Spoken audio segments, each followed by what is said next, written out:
این دیگه است که باستانشناسان شهر پنجکن در دایره کوشش‌های باستانشناسی از ماندنگاه سرز پیدا نمودند و به گفته مورخان این دیگ از سفال ساخته شده است. در اینجا همزمان آتشدان‌های پیدا گردیدند که گذشتگان خلق تاجیک یعنی سرزمیان در اینجا در همین دیگ و در همین آتشدان خوراک آماده نموده زندگی می‌کردند. این مفزه رو که ما می‌بینیم در اینجا ما 4 آتشدان پیدا کردیم و در بالای هر یک آتشدان این در 2 آتشدان دیگ‌های از سفال پخته ماندگی بود و این دیگ‌ها که از گیل و سنگ‌ریزه‌ها ساخته شدند و برای نگاه در آتش ایستادنشان اینا پرقوت میباشند که در آتش نمی‌ترکیدند و در داخل این دیگ‌ها آنها شوربا تیار می‌کردند و در نتیجه شوربا تیار کردن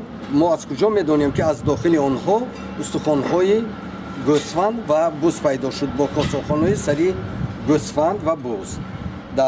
و این مفزه که ما اینجا میبینیم این مفزه آشخانه قدیمی اجدادان سرزمیان باستانی بوده است و آنها به قرن‌های 35 پیش از میلاد دخل دارند.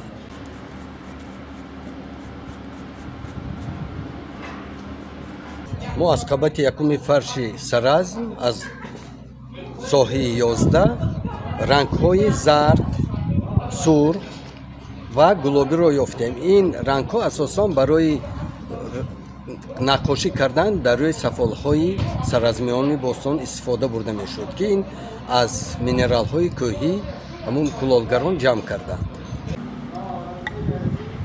وای خود یک سرفه بری می‌شود.